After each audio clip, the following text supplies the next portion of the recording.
नमस्कार दर्शक बंधु मु ज्योतिर्विद दीपक सेठाजी आपण मानक मोर भाग्यचक्र चैनल को स्वागत करुच्ची। पुराणा गुप्त पोथी को महापुरुष जो पोथी अच्छी विभिन्न प्रकार गुप्त पोथी सब अच्छी से गुप्त पोथी को अनुध्यान कलापर देखा जाए तुला राशि व्यक्ति मान एक महाग्रह संयोग आसूसी जहाँकि जो भाई संयोग कि 1966 मसीह होता है। तेना 69 वर्ष दीर्घ 69 वर्ष पर एभली एक महासंयोग आसूसी महाग्रह संयोग जहाँकि तुला राशि व्यक्ति मान महाभाग्यवान करते धन क्षेत्र में प्रत्येक क्षेत्र में प्रतिष्ठा क्षेत्र में सामाजिक क्षेत्र में जेको क्षेत्र में प्रतिपत्ति क्षेत्र में सब क्षेत्र उन्नत अवस्था आसो जहाँकि 1966 मसीह होता है। तार 69 वर्ष गत हो एवं से जुग आसे संबंध आसतु आम आलोचना कर दीर्घ 69 वर्ष पर तुला राशि प्रति एभली एक ग्रह संयोग आसूची जहाँकि अत्यंत शुभंकर सब्यस्त हेब। तेबे ये ग्रह संयोग पूर्वर केबे पड़ता एवं ता द्वारा कौन कौन फल प्राप्ति हे तुला राशि कौन कौन शुभंकर फल प्राप्ति हे से सब विषय आसतु आलोचना करवा। तेज बर्तमान जब आम देखा जा तेरे तुला राशि प्रति आमर अच्छा बृहस्पति बर्तमान जो वृषर अच्छा अष्टमस्त बृहस्पति हे ताहा शुभंकर नुहे एवं शनि अच्छी कुंभर जो तुला राशि प्रति पंचमस्त हे ताहा शुभंकर नुहे। षष्ठस्थ राहु अच्छी मीन राशि षष्ठस्थ राहु ता सामान्य शुभंकर हो पारे। षष्ठस्थ जो राहु आपंकर रोचे टी संपद वृद्धि हेब एवं सुख सौहार्द वृद्धि हेब किछि पेंडिंग कार्य आपन जो थिला ताहा किछि संपन्न हो पारे। एवं जदि आपंकर परमानेंट रोग जहाँ कहते जदि डिजीज किसी थाए आपंकर तदि क्रॉनिक डिजीज थाए किसी स्थायी रोग किसी थाए तेज से क्षेत्र में टी उन्नति परिलक्षित हो। मात्र अन्य देखा गले पंचमस्त शनि भल नुहे एवं अष्टमस्त बृहस्पति भल नुहे। अर्थात 29 मार्च रे शनि जो मीन को जाकि षष्ठस्थ हो तुला राशि प्रति प्रति शुभंकर आसब शुभ बहुत शुभ फल प्राप्ति हे अप्रत्याशित भाव लाभ हे प्रचेषा सफलता हे एवं शत्रु पराजय हो जहाँ किसी प्रचेषा करेंगे निश्चय सफलता काम सफल पाइबे एवं आशा करुथा दिगुर अचानक भाव लाभ प्राप्ति हे एवं शत्रु मैंने पराजय हे। जदि कई शत्रुतार षड्यंत्र करके आपणकर प्रति किछि असुविधा कर ताहार से माने सरेंडर करेंगे से क्रमश मित्र भली व्यवहार आपन करेंगे यही पारे। एवं 15 मे पर जो बृहस्पति वृषरु मिथुन को गले नवमस्थ बृहस्पति अत्यंत शुभंकर फलप्रद हे। तो एपटे षष्ठस्थ शनि थाई शुभंकर एवं बृहस्पति नवमस्थ थी बहुत शुभंकर फल लाभ हे। यही एक संयोग जो ग्रह संयोग आसी बृहस्पति नवम को नवम बृहस्पति अत्यंत शुभंकर सूतार्थ लाभ नवपंचकेश अच्छी सूत अर्थ लाभ सूत अर्थ मान सूत माने संतान जार संतान प्रति आशा थी संतान लाभ हो एवं सूत केवल संतान को बुझा नहीं सूत मैंने बुझा पड़ो जे समस्त तो संतान प्राप्तिर समय नहीं बयस नथिबो किबा ये नथिबो परिस्थिति नथिबो तेणु संतान प्राप्ति केवल बुझाए नहीं सूतार्थ लाभ नव बृहस्पति नवम को आसिले संतान लाभ एमती किसी ना ताने सूत माने आपन को जो अभिष्ट सिद्धि हे जहाँ कि भाभी कार्य पूरण हो नथिबो एवं समय से कार्य संपन्न हो कि बहुत दिन जो कार्य कर आसुले से सफलता प्राप्त होता ताहा सफलता प्राप्त निश्चित एक सूत वाली धरीपार एवं अर्थ लाभ सूतार्थ लाभ अर्थ लाभ विभिन्न दिगरे आप अर्थ लाभ हो। तेणु नवमस्थ बृहस्पति ये हे विभिन्न प्रकार शुभ कार्य हे एवं कार्य सब सफलता मिल प्रतिभार स्वीकृति आप जो प्रतिभा अच्छी लुचि रही बाहर को परिप्रकाश होनी बाहर को परिप्रकाश हो समस्ते जानवे देश एवं दश आपण को प्रशंसित करेंगे और आप बहुत सम्मान और मर्यादा प्राप्त करेंगे। नवमस्थ बृहस्पति जो 15 मे पर बृहस्पति मिथुन को आसो तुला राशि प्रति नवमस्थ हो तेणु तुला राशि व्यक्ति मैंने यू पाइबे प्रतिभार स्वीकृति पाइबे और जनप्रियता वृद्धि होगा फल एवं दान दक्षिणा यू करेंगे जहाँफल कि आपंकर बहु ख्याति सुनाम आपको प्राप्ति हे।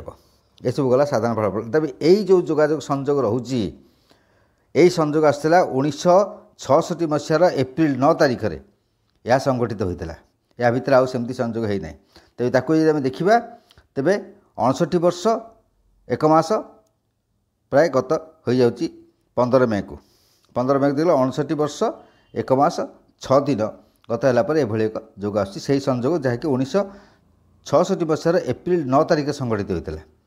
तेणु यही संजोग 69 वर्ष पर अच्छी यह एक महाभाग्य जोग कह गले चले नवमस्थ बृहस्पति जदि होची तेज शुभ साधारण फल के दूचे किंतु नवमस्थ बृहस्पति आउ कौन कर नवमस्थ बृहस्पति कहीं शुभ कहला नवमस्थ यदि बृहस्पति होची तबे कौ राशि दृष्टि बृहस्पति दृष्टि है सब शुभंकर बृहस्पति स्थिति ठारू तांकर जो दृष्टि बृहस्पति हेले जेते प्रकार बेनिफिक प्लानेट अच्छा शुभग्रह अच्छा आमर जिते शुभग्रह अच्छा चंद्र कहतु बुध कहतु शुक्र कहतु बृहस्पति एटिकल शुभग्रह एक भितर सर्वाधिक शुभग्रह होती बृहस्पति एवं बृहस्पति दृष्टि होती सर्वाधिक शुभंकर बृहस्पति दृष्टि जो पड़ा जिते बड़ अशुभत्व था ताहा निश्चित खंडित हो तेज नवम बृहस्पति रहा फल कौटी ना जो राशि प्रति धर तुला राशि प्रति जो नवम बृहस्पति हो 15 मे पर वृषर मिथुन को गले तो नवम बृहस्पति है जो राशि प्रति नवम बृहस्पति से ही राशि को दृष्टि रही है एवं से ही राशि प्रति तृतीय को दृष्टि रही है और से ही राशि पंचम को दृष्टि रही है से राशि प्रति जो पंचम घर से दृष्टि रही है तेणु दृष्टि फल कौन हम ना जो नवमस्थ बृहस्पति दृष्टि हम कहीं शुभ कहुई ना मे 15 बजे बृहस्पति मिथुन को गति करी नवमस्थ होते जो दृष्टि रज राशिपति दृष्टि तो निजे से तुला राशिपति दृष्टि एवं तार तुला राशिपति जो तृतीय स्थान से दृष्टि एवं तुला राशि तार जो पंचम स्थान से दृष्टि ये दृष्टि रही कौन हुए से स्थान जो दृष्टि रोचे तेबे आत्मार शुद्धिकरण हे जहाँ पूर्व मलिनता थिला आत्मा भितर जेकोसी ग्लानिबोध थिला बा किसी असुविधा आपन करुथिले बा आपनकर आत्मतृप्ति लाभ होता आत्मतृप्ति लाभ हो एमती कार्य करेंगे जमती आत्मार शुद्धि हे एवं भावना चिंता गुड़िक आप उन्नततर हे आगुरी जहाँ भावना करते आहरी उन्नत भाव भावे और से जेकोसी कार्य आप करेंगे आहरी डेभलपमेंट करा चाहिए डेभलप करा चाहिए केमती कले आहरी उन्नतर स्तर को आप जापरेंगे एवं सुनिद्रा हे आपंकर कार्य गुड़िक एमती भाव संपन्न हो जमीक आप निद होता पूर्व निद्रा आप भल हो एवं ज्ञान अशेष ज्ञान प्राप्ति हो विभिन्न आपंकर जो मैंने अच्छा पंडित वर्ग अच्छा ब्राह्मण अच्छा विभिन्न विद्वान वर्ग अच्छा सांगे आप आसबे और सहित जो आपंकर बस उठ हम मिलामिशा हम तापर आप ज्ञान लाभ करेंगे एवं चेहरार आपंकर ग्लो आस गोटे चेहरा आपंकर गोटे देखा आकर्षण देखा रंग देहर रंग फिटिज आकर्षण देखा केश एवं मस्तिष्क और चर्म एगुड़िक उज्ज्वलता आसब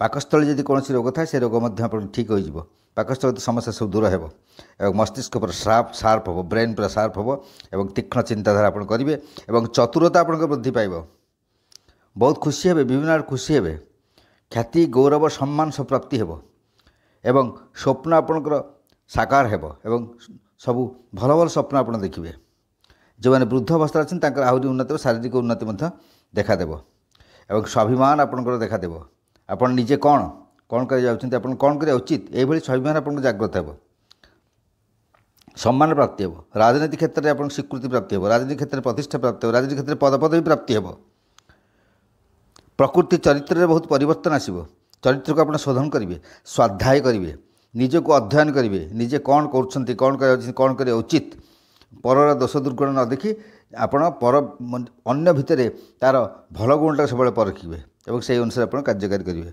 और परिवेश को आप संतुलित भाव रखिए और विभिन्न प्रकार परिवेश को जहाँ संतुलित करने जहाँ जहाँ दरकार आवश्यक पदक्षेप आप ने व्यक्तित्वर परिप्रकाश हे आपण प्रतिभार विकास हे और जन्मस्थान जोटि आप बहुत वर्ष धरी जाऊना अवहेलित अवस्था रही जन्मस्थान को आप बारंबार गति करेंगे और सेटा जब किसी डेभलपमेंट काम थाए से रिनोवेशन काम किसी थाए से गुड़िक आप निश्चिंत भाव करेंगे जेजेमा अजा एम जो अच्छा शारीरिक सुस्थता देखादेव आस्ते आस्ते शरीर सुस्थ हो और जीविकार आप निश्चिंत भाव उन्नति हो तापर आप रोग जो अच्छी स्थायी रोग व अस्थायी रोग जहाँ किसी से मुक्ति लाभ करें आसले जो तृतीय स्थान को दृष्टि फल कौन हम ना भाई भौणी एम डेभलपमेंट हम सहित संपर्क जो तिक्तता थिला से तिक्तता दूर हो एवं आपणकर घनिष्ठता वृद्धि पाइब सहित घनिष्ठता वृद्धि मधुर संपर्क वृद्धि हो एवं जो मैंने कर्मचारी अच्छा चाकर चाकर अच्छे दासदासी अच्छा से आपको सहयोग करेंगे आप बेनिफिटेड हे बहुत लाभवान हे प्रतिवेशी मान सहित संपर्क भल हो जदि किसी बद थाए पूर्व ता समाधान हो नूतन संपर्क जो मैंने अच्छा सहित आस्ते आस्ते आपंकर निबिड़ता आसो चतुरता वृद्धि पाइब लेखालेखि जी मैंने थे लेखालेखि पेशा थे लेखालेखि गुड़िक स्वीकृति पाइब और से खुशी हे निकट यात्रा करेंगे और यात्रा आनंदित हे जोगाजोग समस्त जहाँ थे विच्छिन्न होता से सब जोगाजोग पुनः स्थापित हो शारीरिक शक्ति आप वृद्धि पाइब ଆପଣ ଉଦ୍ୟମୀ ହୋଇଯିବେ। କ୍ରମେ ସବୁ ଅଳସୁଆମୀ ଦୃଷ୍ଟି ଥିଲା କିଛି କରିପାରନ୍ତି, ଆପଣ କ୍ରମଶଃ ଉଦ୍ୟମୀ ହୋଇଯିବେ। ଆଉ ଆପଣ କଣ୍ଠସ୍ୱରରେ ପରିବର୍ତ୍ତନ ଆସିବ, କଣ୍ଠସ୍ୱର କୋମଳ ହେବ ଏବଂ ସମସ୍ତଙ୍କୁ ତାହା ଆକର୍ଷିତ କରିବ। ଉତ୍ସାହ ଉଦ୍ଦୀପନା ସବୁ ବୃଦ୍ଧି ପାଇବ। ଗୀତ ସଙ୍ଗୀତ କ୍ଷେତ୍ରରେ ଆପଣଙ୍କ ରୁଚି ବଳିବ ଏବଂ ଆପଣ ଯେଉଁ ନିର୍ଦ୍ଦେଶ ବା ଉପଦେଶ କାହାର ଗ୍ରହଣ କରିବେ, ଭଲ ଲୋକଙ୍କର ଗ୍ରହଣ କରିବେ, ଯାହାଫଳରେ କି ଆପଣଙ୍କ ଜୀବନର ଚାଲିଚଳନ ସବୁ ବଦଳିଯିବ। ଚାକିରି କ୍ଷେତ୍ରରେ ଯେଉଁମାନେ ଅଛନ୍ତି ତାଙ୍କୁ ଲାଭ ପ୍ରାପ୍ତି ହେବ। ଭୂମିଗତ ଲାଭ ମଧ୍ୟ କିଛି ପ୍ରାପ୍ତି ହେବ। ଭୂମି ଗୃହ ଏସବୁଗତ ଲାଭ ପ୍ରାପ୍ତି ହେବ। ଅଳଙ୍କାର ଆଭୂଷଣ ଏସବୁ ଯୁକ୍ତ ହେବେ।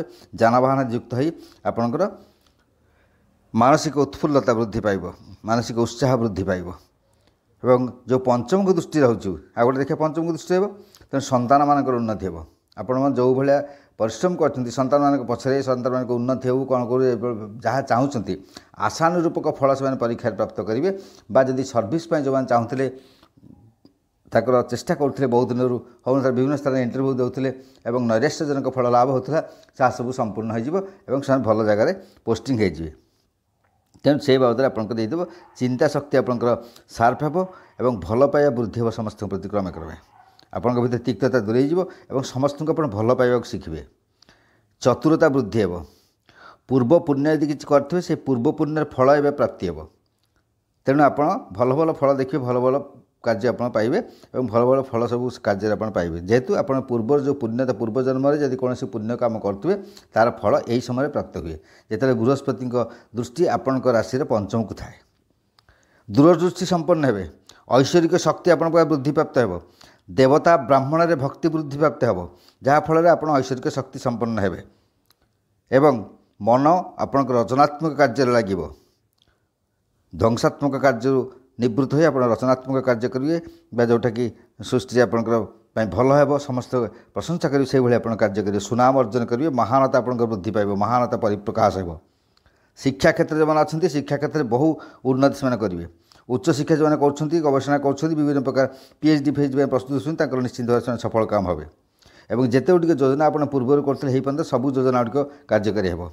ମୂଲ୍ୟବାନ ଦସ୍ତାବିଜ ଯେଉଁ ଅଛି, ଯେଉଁ ଆପଣଙ୍କର କହୁଛନ୍ତି ଡକୁମେଣ୍ଟେସନ୍ ବାକି ଅଛି, କିଛି ପଡ଼ି ରହିଛି ପେଣ୍ଡିଂ, କେବେଠାରୁ ବ୍ୟାଙ୍କିଂ ହେଉ, ବ୍ୟାଙ୍କ କ୍ଷେତ୍ରରେ ହେଉ, ଭୂମିଗତ କ୍ଷେତ୍ରରେ ହେଉ, ଯେକୌଣସି ଡକୁମେଣ୍ଟେସନ୍ ଆପଣ ଭଲ ଭାବରେ କରିବେ।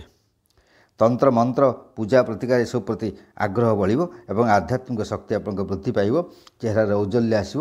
ଏହିଭଳି ଭାବରେ ବିଭିନ୍ନ ପ୍ରକାର ହେବ। ଯେଉଁ ଶୁଭ ଫଳ ଗୁଡ଼ିକ କି ଆପଣଙ୍କର 1966 ମସିହାରେ ଏପ୍ରିଲ ମାସ 9 ତାରିଖରେ ସଂଗଠିତ ହେଉଥିଲା ଏହିଭଳି ଫଳ, ସେତେବେଳେ ତୁଳାରାଶିର ବ୍ୟକ୍ତିମାନେ ଏହିଭଳି ଭଲ ଭଲ ଫଳ କିଛି ଦିନ ପାଇଥିଲେ।